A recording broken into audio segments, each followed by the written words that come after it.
Baik, bismillahirrahmanirrahim. Assalamualaikum warahmatullahi wabarakatuh. Jadi pertemuan hari ini merupakan pertemuan ke-14 ya. Pertemuan ke-14 berarti kita dengan hari ini itu ada 3 pertemuan lagi, 14, 15 dan 16 itu ujian akhir semester ya. Jadi rencana ujian akhir semester itu mungkin sekitar kurang lebih akhir Juni itu ya. Akhir Juni atau awal Juli ya, kalau nggak salah. Kalau di daftar itu tanggal 5 Juli itu udah UAS daftar di jurusan ya. Tapi insya Allah kita akan kekejar waktunya ya, seperti itu. Jadi materi hari ini materi terkait masalah robotika ya, komponen dasar robotika. Nah kita tugas akhirnya, bukan tugas akhir, tugas besar kalian itu kan nanti membuat suatu alat ya, alat robotika dasar gitu kan, seperti itu. Nah, komponen-komponen dasar robotika secara umum ada 4 ya yang harus kalian ketahui. Jadi ketika kalian harus paham dulu definisi robot. Jadi kalau dulu mungkin saya juga dulu itu robot itu pikirannya kayak ya transformer gitu kan ya, kayak gaban gitu, seperti itu ya. Jadi menyerupai orang itu kan, ada tangannya, ada kakinya, ada kepalanya gitu kan, seperti itu ya, robot-robot mainan anak gitu kan ya. Nah, definisi robot itu bukan hanya sebatas seperti itu kan. Jadi definisi robot itu merupakan itu kan, robot itu suatu benda gitu kan yang bisa menirukan manusia gitu ya. Berarti kalau bisa menirukan manusia itu punya otak gitu ya, seperti itu. Bisa seolah-olah berpikir gitu, bagaimana bisa berjalan, bagaimana respon terhadap yang lain. Berarti kan di itu namanya sensitivitas gitu kan, bagaimana bisa melakukan sesuatu tanpa diperintah oleh manusia, artinya bukan diperintah secara langsung gitu kan itu. Nah itu ya, pemahaman robot itu luas gitu. Jadi bukan hanya robot itu bentuk fisiknya mirip seperti ya robot-robot mainan anak atau robot-robot yang ada di TV gitu ya. Nah seperti itu. Jadi bisa jadi robotnya itu bentuknya nggak jelas seperti apa, tapi dia bisa melakukan sesuatu layaknya seperti manusia gitu ya. Itu kayak misalkan di perusahaan-perusahaan besar, contoh perusahaan manufaktur lah ya, perusahaan-perusahaan manufaktur membuat misalkan perusahaan minuman botol gitu kan. Sekarang kan kalau perusahaan-perusahaan minuman botol yang besar itu sudah menggunakan robot gitu kan. Dia menjalankan si botol minumannya gitu kan, muter, berhenti ketika misalkan mau diisi air minumnya gitu kan, seperti itu. Terus proses menutup botolnya sampai ke packingnya gitu kan menggunakan robot gitu. Manusia mungkin hanya jadi sebatas alat bantu di sana gitu, jadi kebalik seperti itu. Tapi ada kalanya ada yang berpikir gini, gimana kalau nanti malah kita yang jadi diperbudak oleh robot, seperti itu.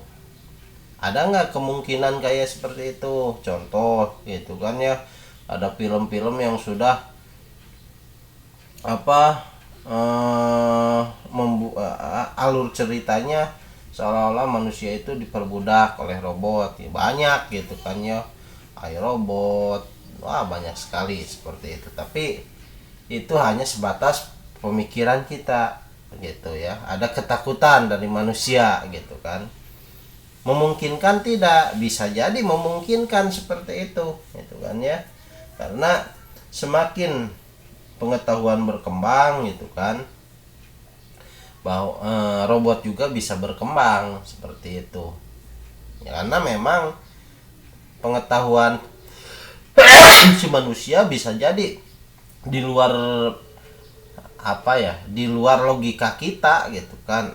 Supaya robot tersebut nantinya bisa membantu kita dalam sehari-hari misalkan, tapi ya kitanya cuma diam saja, itu kan sudah di luar nalar. Artinya kodrat kita sebagai manusia malah jadi dihilangkan, malah jadi apa ya, diimplementasikan ke robot, itu salah gitu. Nah, makanya untuk menghindari kemungkinan ya punya pemikiran yang apa ya, kekhawatiran lah ya, kekhawatiran kedepannya bahwa robot akan mendominasi, kita sebagai manusia itu jangan sampai apa ya, menghilangkan kodrat kita sebagai manusia gitu kan, seperti itu.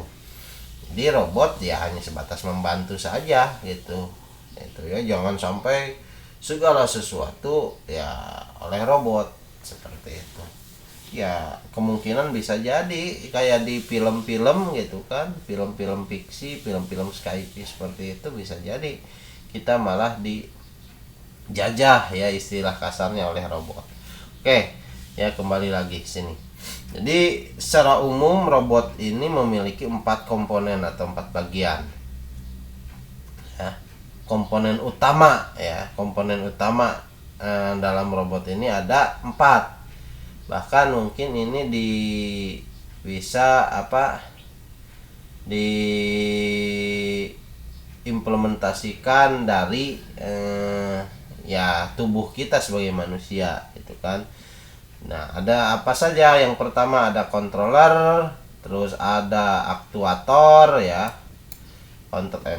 Controller, aktuator, power sama sensor seperti itu ya. Jadi controller itu apa sih gitu kan? Kalau di manusia berarti kan otak kita gitu ya. Kalau aktuator apa? Aktuator itu alat penggerak gitu kan ya. Aktuator itu alat penggerak kita. Ya, seperti apa gitu kan aktuatornya ya. Di manusia berarti kan apa, sendi-sendi yang ada di kaki, di tangan gitu kan, di leher dan seterusnya. Power apa gitu kan ya. Power itu berarti kan power apa, kalau di manusia itu power kita itu pertama berarti kan paru-paru, jantung dan seterusnya, itu kan sumber kekuatan gitu. Sensor gitu kan, berarti kan kalau sensor itu indera kita ya, indera manusia, berarti itu bisa apa, dianalogikan seperti itu. Oke, kita bahas satu persatu ya. Controller. Apa sih yang dikatakan controller ya? Berarti kan di sini merupakan bagian utama. Berarti kan dalam manusia tadi saya sebutkan otak. Fungsinya untuk apa? Untuk menjalankan suatu perintah atau program. Terus selain menjalankan perintah, menerima input. Berarti dari apa gitu kan, menerima inputnya dari sensor gitu ya. Dan mengolah setiap informasi dari input sensor, dan juga untuk mengirim dan mengendalikan output pada aktuator. Itu ya intinya seperti itu. Terus contohnya apa? Nah, contoh-contohnya ya ada Arduino, Node MCU, Atmega ya. Atmega itu yang lebih simpel ya. Micro controller yang paling yang simple, Atmega dan seterusnya, banyak sekali ya. Ini contoh-contohnya ya. Ada Arduino ya, berarti kan yang ini Arduino ya, ini Arduino, terus ini Node MCU, ini Atmega. Banyak sebenarnya ya, bukan hanya 3 ini gitu kan, controller itu gitu ya. Selanjutnya ya, apa sih yang dikatakan aktuator ya? Nah, jadi di sini otot ya, otot sendinya si manusia itu, kalau di robot itu namanya aktuator, seperti itu. Fungsinya untuk menggerakkan robot gitu ya. Jadi untuk membuat si robot dapat bergerak gitu kan. Bukannya bergerak, mungkin dapat memutar, seperti itu. Jadi seperti manusia saja gitu kan. Jadi punya suatu perubahan dari posisi semula, seperti itu.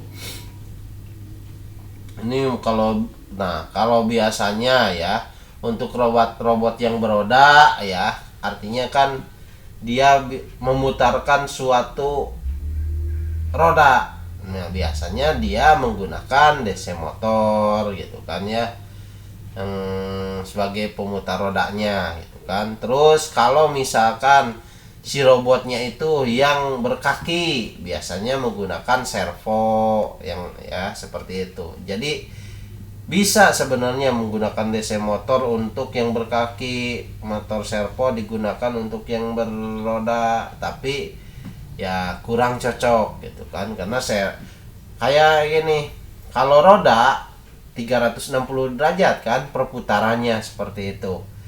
Nah, servo juga untuk sekarang ada yang 360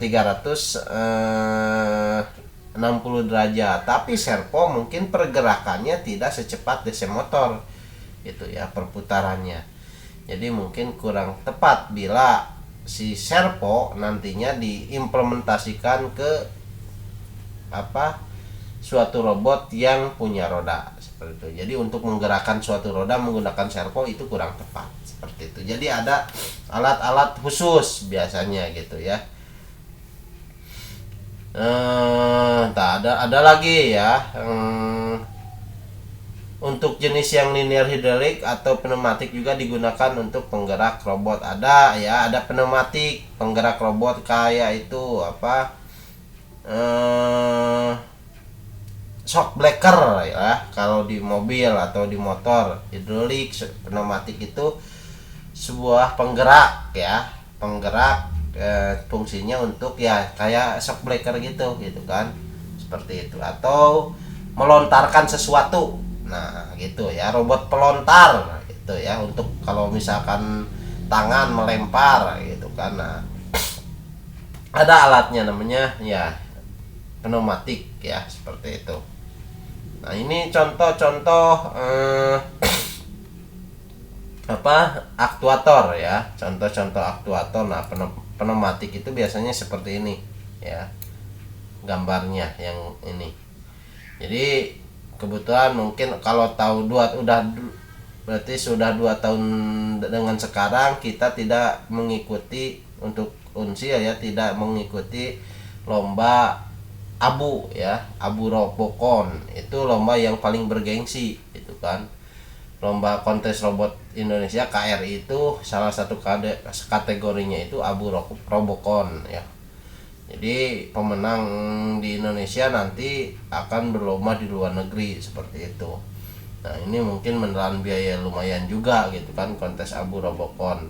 Jadi 2 tahun sebelumnya itu kita mengikuti, jadi melontar ya, melempar sesuatu gitu kan. Biasanya ada 2 robot gitu kan, 2 robot untuk melakukan suatu misi tertentu, seperti itu.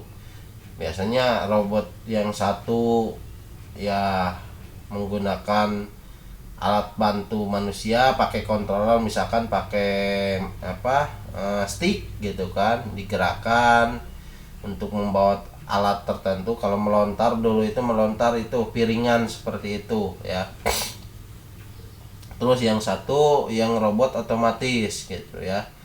Ada lagi kadang ada yang 3 yang hybrid robotnya dan seterusnya. Nanti itu robot tersebut nanti bekerja sama untuk menjalankan suatu misi, biasanya seperti itu ya. Jadi untuk melontar sesuatu gitu kan, melempar barang atau melempar suatu alat gitu kan, biasanya menggunakan penggeraknya itu atau aktuatornya itu menggunakan pneumatik seperti itu. Nah, terus ada lagi ya, ada namanya power ya. Nah, power ini sumber energi bagi robot ya, seperti otak ya, di sini membutuhkan nutrisi. Seperti itu biasanya kan darah kita kan di paru-paru, jantung itu kan, darah kita itu merupakan yang mengalirkan gitu kan, mengalirkan nutrisi dan vitamin tersebut baik ke otak atau ke indera ya, adanya kan di paru-paru, jantung itu yang paling vital seperti itu ya. Nah, contohnya baterai, power supply dan lain-lain gitu kan, atau adaptor atau power bank misalkan ya. Ya sama saja ya, power supply ya, seperti itu. Itu power. Satu lagi komponen, nah ini contohnya ya, contohnya baterai banyak lah. Satu lagi komponen utama ada namanya sensor. Nah, jadi sensor ini dikatakan kalau di manusia itu sebagai indera ya, gitu ya, panca indera gitu. Nah, di robot juga ada indera gitu kan. Inderanya berupa mungkin untuk pendengaran ada namanya sensor suara gitu kan ya, sensor ultraviolet gitu kan, sensor mungkin sensor apa selain suara gitu kan, sensor panas gitu dan seterusnya ya, sensor infrared dan banyak kali ya, banyak sekali gitu kan, untuk merasa gitu kan, untuk mengetahui di depan ada hambatan, ada sensor-sensor tertentu seperti itu ya. Nah, selain 4 komponen utama di robot juga ada komponen lain pendukung ya, ada komponen pendukung ya. Jadi selain 4 komponen utama gitu ya, dalam robot ada komponen-komponen pendukung ya. Nah, ini mungkin sebelum komponen pendukung ini contoh-contohnya gitu kan. Ini contoh-contoh sensor gitu kan ya. Nah, ini HRF gitu kan, contoh HRF ini sensor untuk sentuhan gitu kan, atau hambatan. Ini banyak ya sensor, ini contoh-contoh sensor saja ya. Nah, ada pendukung yang lain nih di robot ya, ada 4 yang paling utama. Sebenarnya banyak juga gitu kan, di manusia juga kan banyak, misalkan ada kuku, ada apa gitu kan, ada kalau laki-laki ada kumis gitu kan ya, rambut dan seterusnya, tapi mungkin tidak dijadikan suatu komponen tertentu gitu kan. Nah, ada yang paling perangkat pendukung yang paling vital. Jadi selain perangkat utama atau alat utama, ada alat pendukung yang utama juga gitu kan. Yang pertama ada kabel gitu kan. Berarti kan kalau kabel di manusia itu urat gitu kan ya, urat kita gitu kan ya, urat nadi dan seterusnya. Terus ada rangka atau frame, ada sasis, ada support ya. Kita bahas ya kabel. Jadi nanti si kabel tersebut fungsinya buat apa?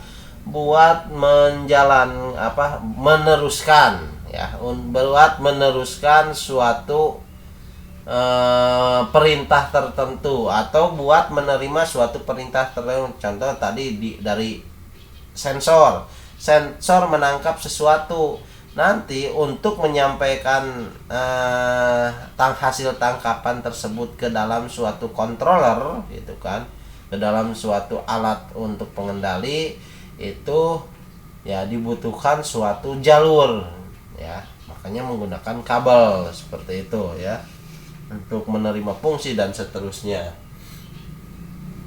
Tuh contoh ini contoh kabelnya. Ada kabel mel, biasanya di robot itu ya ada kabel-kabel khusus ya, jenis-jenis kabelnya ada male to male, male to female dan seterusnya ya.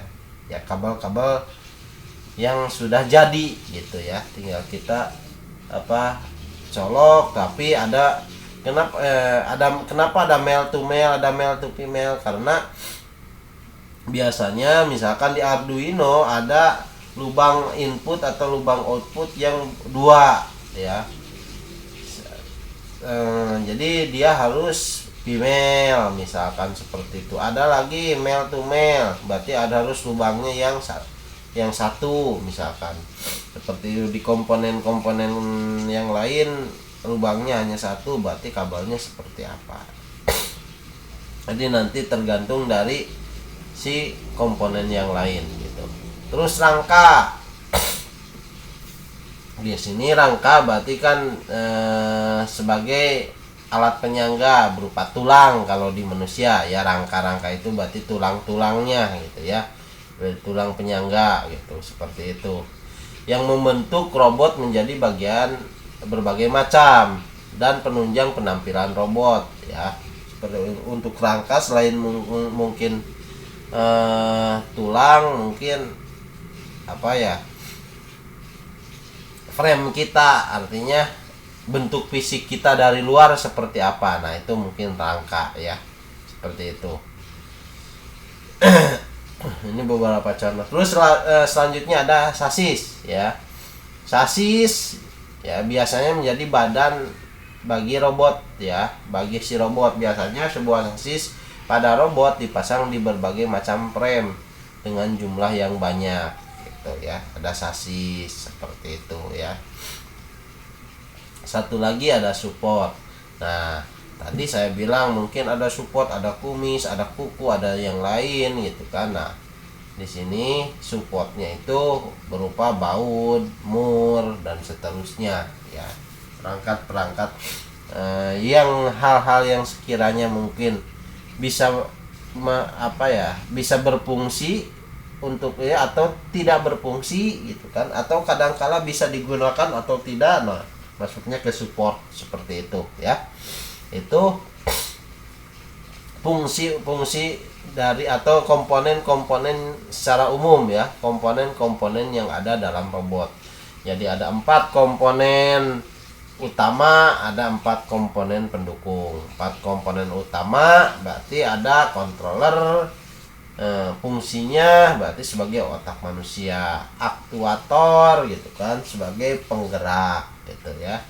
Terus power gitu kan, berarti sumber tenaga atau sumber penggeraknya. Satu lagi ada sensor sebagai respon ya, yang menangkap respon seperti itu, atau sebagai inderanya gitu. Kalau dari sisi alat pendukung itu ada rangka gitu kan, ada sasis, ada support, satu lagi ada kabel gitu ya. Ada 4 itu yang fungsi pendukung yang utama itu ya. Jadi ini saja mungkin pembahasan dasar dari robotika. Insya Allah mungkin minggu depan kita akan perdalam lagi apa sih controller itu gitu kan, Arduino itu fungsinya seperti apa, di dalamnya seperti apa. Insya Allah mungkin minggu depan ya, minggu terakhir kita, pembahasan terakhir kita sebelum ke UAS seperti itu. Baik, mungkin itu saja untuk pertemuan hari ini. Saya cukupkan sekian. Terima kasih. Wassalamualaikum warahmatullahi wabarakatuh.